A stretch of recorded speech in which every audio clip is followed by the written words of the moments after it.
So now that we have known all the basics, now let's try and design what I've shown now. So let's come here, new file, a.html,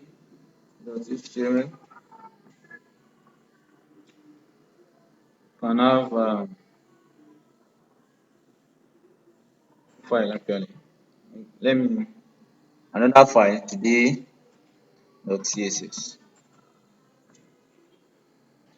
Now in today.html, just write html5, html. What's happening? Okay, that's CSS. I meant to go to today.html. So html5. So it's populated for me.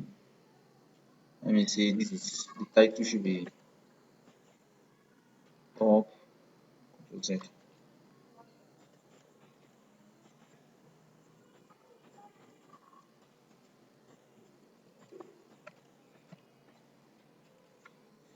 So now let's link the CSS. Let's link the CSS. How do we link CSS?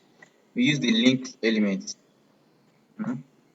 So it's going to have two attributes. Rel is equal to style sheet. Each ref is equal to, so the style is going to be j.css. Mhm. Now the way this top navigation looks like is that we have a parent element that extends up till here. Then we have the child element that are just links. So div dot header. So I'm giving this I'm putting a div element, giving it class of header. Then I need four A elements. Is it four? Yeah, I need four A elements. So I have four A elements now.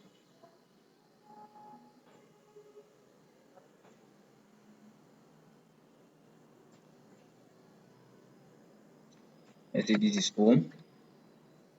Assuming we have another file. Let's assume we have another file which is home.html. We are providing link to that place.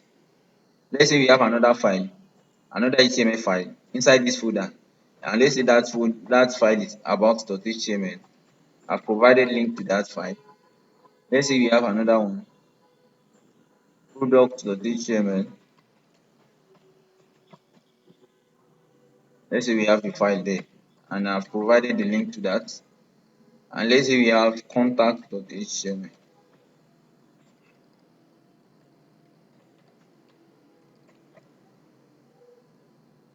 and let's put contact here. Now I've provided the link to that. So now we have all this without CSS. Let's try and run this.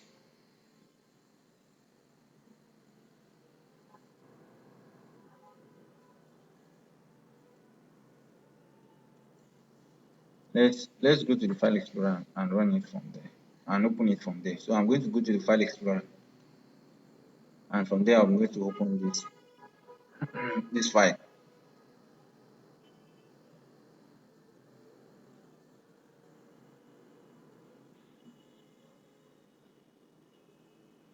So this is what we have now. For now, this is what we have. So let's go and style it. So let's today.css. Actually, I can place this side by side. So today.html will be here, today.css will be here, and I can close this file, this file menu, and I can close it so that I'm going to have more spaces. So let's me style the header. This parent div is the header. I'm giving it the class of header. So I'm going to style it dot header. Yeah. So let's say background color of width. Then I'm going to give it a width of 100 view width. That's the whole width, the whole screen, the whole screen. So let's go and check out the code. And you can see we have it, but you can see that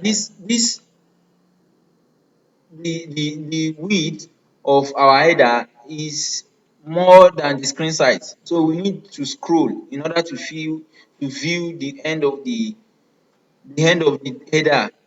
So yeah, we need to scroll. But it's not supposed to be like that. We gave it 100 view width, which is supposed to be exactly the width of the screen. But it's like that because our body element, the body element will automatically give half a border. Body elements do automatically have border. By default, body elements have border. So if let's inspect, we inspect. If I click this body element, you see that by default it has a margin of 8 pixels. Sorry, I mean to say it has margin. So this margin of 8 pixels is what you see from here to here. This white space that you see, that's the margin. And it has added this margin to our 100 view width. That's why we need to scroll to see the end of the header.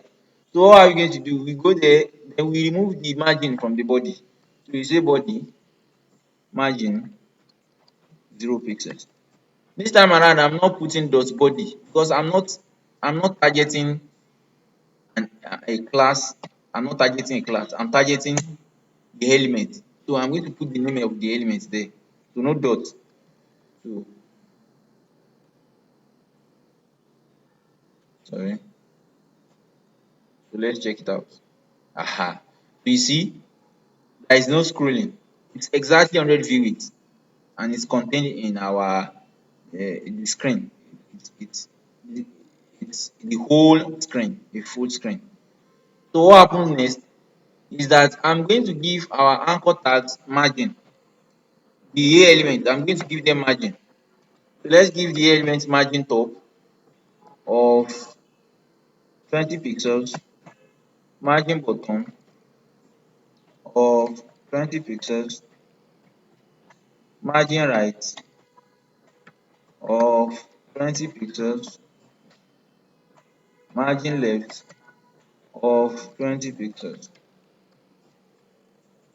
So let's see.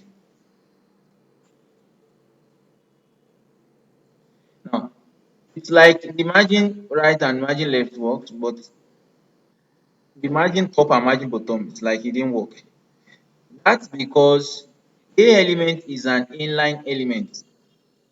Now, what happens to inline element is that inline elements you only take the space that they need. So let's assume we are going to give, let's remove this margin for now. Let's give we and all the A elements, let's give them a width of 200 pixels. Control S.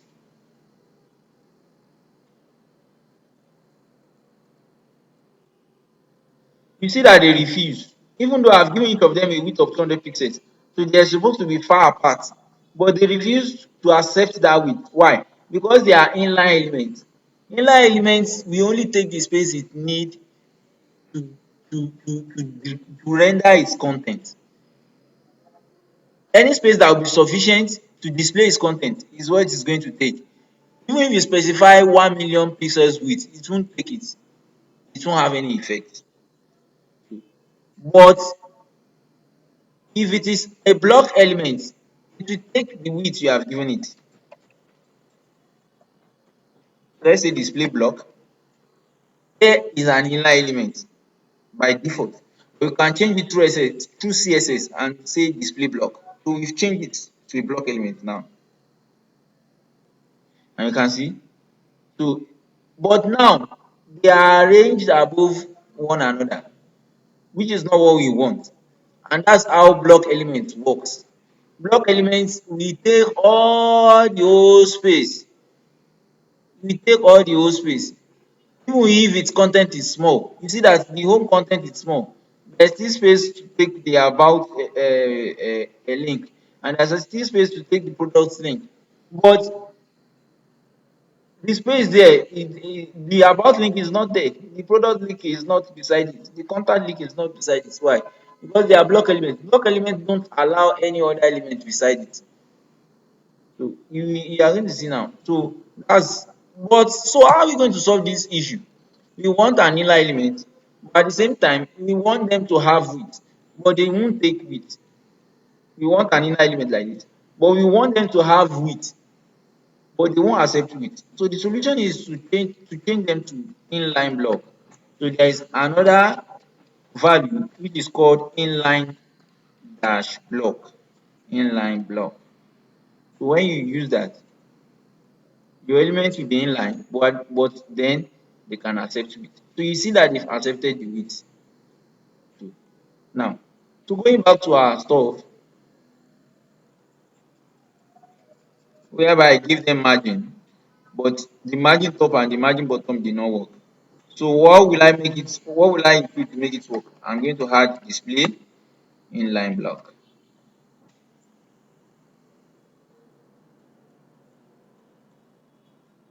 So then you see that it works. It worked. Now that's that.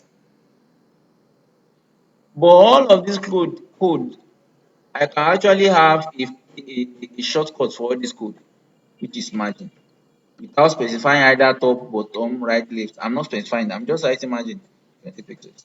So that's a shortcut for this for CSS declaration. So whenever you need to give margin top, margin right, margin bottom, margin left, and it's going to be the same value, you don't need to repeat the four declaration. Just write one margin without specifying whether it's right or bottom and put your value there. You see that it's going to be the same thing. I'm going to have the same result. Sorry, it is the same result. So that's about that. Now what we do, let me reduce the margin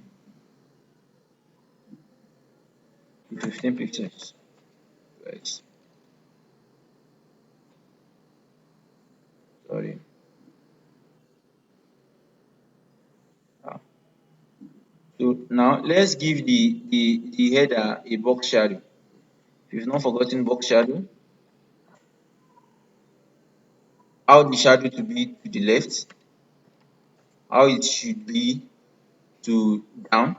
Let's give it pixels. Down. How faint the shadow should be. Let's say it's 7 pixels.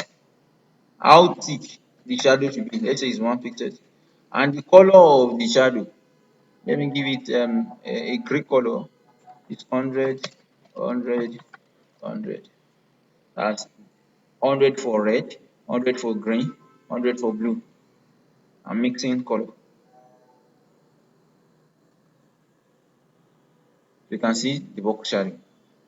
So, that. So I'm going to go back and remove. By default, A elements always have a default blue color and an underlined, and they are underlined. So I'm going to remove that now. So I will say color without U. I will say black, and I'm going to say text decoration. Text decoration is the property that is used to add underline to it. So, but I'm going to specify that our text decoration should be none. Yes,